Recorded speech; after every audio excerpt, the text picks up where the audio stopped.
बोरीवली पश्चिम स्थित गणपत पाटिल नगर गली नंबर 1 से गली नंबर 14 के बीच अदानी के नोटिस और लाइट बिल से जनता है परेशान। 8 दिसंबर जो सुबह 6 बजे के लगभग अदानी के कर्मचारी गणपत पाटिल नगर में जाकर वहां की सोई हुई जनता को जगाकर लाइट बिल देने फॉर्म भराकर साइन और आधार कार्ड लिया जाता, जिसके बाद वहां की जनता 10,000 से 50,000 का लाइट बिल आता है। साथ ही उन 50 लोगों अदानी की तरफ से नोटिस भेजी गई, जिसके पास 50 लोगों के ऊपर एफआईआर दर्ज की गई, जिसको लेकर पहले भी राष्ट्रवादी कांग्रेस पार्टी के मुंबई अध्यक्ष मनीष दुबे हिंदी भाषी विभाग द्वारा जन आक्रोश मोर्चा के आयोजन किया गया। ये मोर्चा गणपत पाटिल नगर गली नंबर 14 से शुरू होकर बोरीवली अडानी के कार्यालय तक ले जाया गया। इस जन आक्रोश मोर्चे में सैकड़ों की संख्या में गणपत पाटिल नगर के लोग उपस्थित थे। इस मोर्चे में प्राजक्त तनपुरे, पूर्व नगर विकास ऊर्जा राज्य मंत्री विजयानंद शिरोडकर, जिलाध्यक्ष उत्तर मुंबई के साथ राष्ट्रवादी कांग्रेस पार्टी के कार्यकर्ता भी उपस्थित थे। अडानी अधिकारियों को लिखित ज्ञापन दिया गया कि 50 लोगों पर एफआईआर दर्ज की गई है, उसको रद्द किया जाए। गणपत पाटिल नगर वासियों को लाइट की व्यवस्था की जाए, लाइट माफियाओं पर कार्रवाई की जाए। हमारे महाराष्ट्र के नेता आदरणीय जयंत पाटिल साहब के मार्गदर्शन में मुंबई के नेता राखीताई जाधव जी के नेतृत्व में हमारे बीच में राहुरी जिला अध्यक्ष राहुरी से चल के यहाँ पे उपस्थित प्राजक्त दादा तनपुरे, हमारे जिला के अध्यक्ष विजय दादा शिरोडकर, प्रियाताई वांदेड़कर और हमारे सभी राष्ट्रवादी कांग्रेस पार्टी परिवार के माध्यम से हमारी वार्ड क्रमांक की जनता, हमारी बहन रीता जी, यहाँ पे सुलोचना जी उपस्थित है। तमाम लोगों के माध्यम से जो 20 से 25 सालों से गणपत पाटिल नगर में रह रहे हैं, उन लोगों को बिजली और पानी की सुविधा नहीं मिल रही थी। 2020 में आज के दिन ही हमारे नगर विकास मंत्री दहिसर में दौरा उन्होंने किया था, जनता दरबार लगाया, उसके बाद में लोगों को बिजली और पानी कनेक्शन मिला। और आज 8 दिसंबर को सुबह 6 बजे अडानी के 20-25 लोग आए, सुबह 6 बजे लोगों को सोते हुए जगाया और लोगों को बोला कि आपको हम बिजली का कनेक्शन देने वाले हैं, ऐसा बोल के सबसे झूठा आधार कार्ड पे साइन लिया, सब चीजें करके, और 5-6 दिन बाद उनको सबको नोटिस देने का काम किया। और पता चला कि 22 तारीख को उनके ऊपर सेक्शन 135 का एफआईआर रजिस्टर्ड हुआ।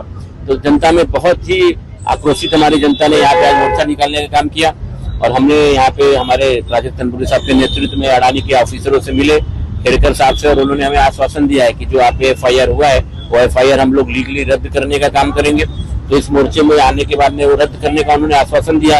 और हमारी दूसरी मांग थी कि जो लोगों को कनेक्शन नहीं दिया जा रहा है, इसके लिए उन्होंने हमें बताया कि हम सीआरजेड और माजमा का वहाँ पे आपका मीटिंग लगाएंगे। तो हमारे आमदार साहब ने बोला कि आप मीटिंग लगाने का काम कीजिए, हम वहाँ उस मीटिंग में हम जरूर उपस्थित होंगे। तो इसी तरह मुझे ऐसा लगता है कि आने वाले 2 से 4 महीने में गणपत पाटिल नगर ही नहीं, दहिसर विधानसभा के हर वार्ड में, हर क्षेत्र में, हर परिसर में अडानी के माध्यम से बिजली कनेक्शन देने का काम हम लोग करेंगे। कनेक्शन न देने का क्या कारण बताया? उन्होंने कनेक्शन न देने का बोले कि सीआरजेड है। तो मैंने बोला भाई मुंबई शहर में तो बहुत जगह सीआरजेड है, लेकिन वहाँ पे करोड़ों के बंगले बने हुए, लोगों को बिजली कनेक्शन दिया गया है। तो यहाँ पे ऐसा आप एक देश एक कानून की बात करते हो और यहाँ पे अगर बिजली कनेक्शन कोई मांगता है तो आप दूसरी बात करते हो। और हाई कोर्ट का ऐसा आदेश है नागपुर खंडपीठ का बेंच का कि कोई भी एनओसी की जरूरत नहीं है लाइट का कनेक्शन देने के लिए। तो मैंने उनको हाई कोर्ट की आदेश की कॉपी भी, सत्यापित कॉपी दिया और उनको बोला कि सब इसको आप वेरीफाई कीजिए और इसके माध्यम से लोगों को बिजली कनेक्शन दीजिए। मोर्चा, जन आक्रोश मोर्चा जो निकाला गया, मनीष दुबे के थ्रू निकाला गया, उन्होंने अच्छा ये कंडक्ट किया। और लगता है कि गणपत पाटिल नगर में जो 50 लोगों पे एफआईआर हुआ है, उनको न्याय देने का काम मनीष दुबे जी ये मोर्चा के माध्यम से करेंगे। और मैं उनके जिलाध्यक्ष के नाते मैं उनके हमेशा पीछे हूँ और उनका साथ ही रहूंगा। आक्रोश मोर्चा निकाला गया है, ये गणपत पाटिल नगर की जो जनता है, अगर बीच में कुछ बोला नहीं, ये गणपत पाटिल नगर की जो जनता है, नागरिक है, ये पिछले 20-25 सालों से उनकी मांग है कि हमें इलेक्ट्रिसिटी का कनेक्शन दीजिए। लेकिन ये कनेक्शन तो मिल नहीं पा रहा, लेकिन उनके ही खिलाफ कुछ झूठे मुकदमे या केसेस यहाँ पे फाइल की गई। तो इसके हिसाब से हम लोग अभी चर्चा हुई है, तो उन्होंने बोला है कि 1-2 दिन उन्होंने मांगे, वो लीगल थोड़े से टीम से डिस्कस कर से इस पे सोल्यूशन निकालेंगे, ऐसा आश्वासन उन्होंने हमें दिया है। तो इसलिए वो तो हो जाएगा।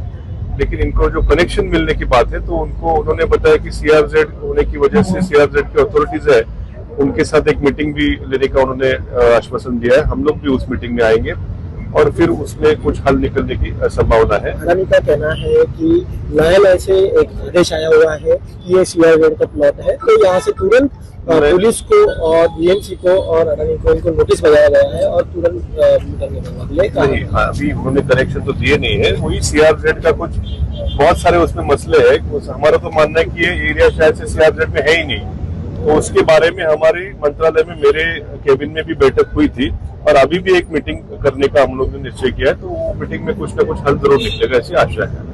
अडानी का कहने का है कि हमारे लिए कस्टमर ऑलवेज गॉड है और स्वागत हम करते हैं, बट हमको न्यायालय से जब नोटिस बचे तो हमको कार्रवाई करना है और हमारे विजिलेंस टीम सुबह पहाटे भी जा सकते हैं। नहीं, वो वैसी बात नहीं है। वो जो बोल रहे कस्टमर हमारा किंग है, लेकिन टाइप्स ऑफ कंज्यूमर्स है वो भी महत्व है।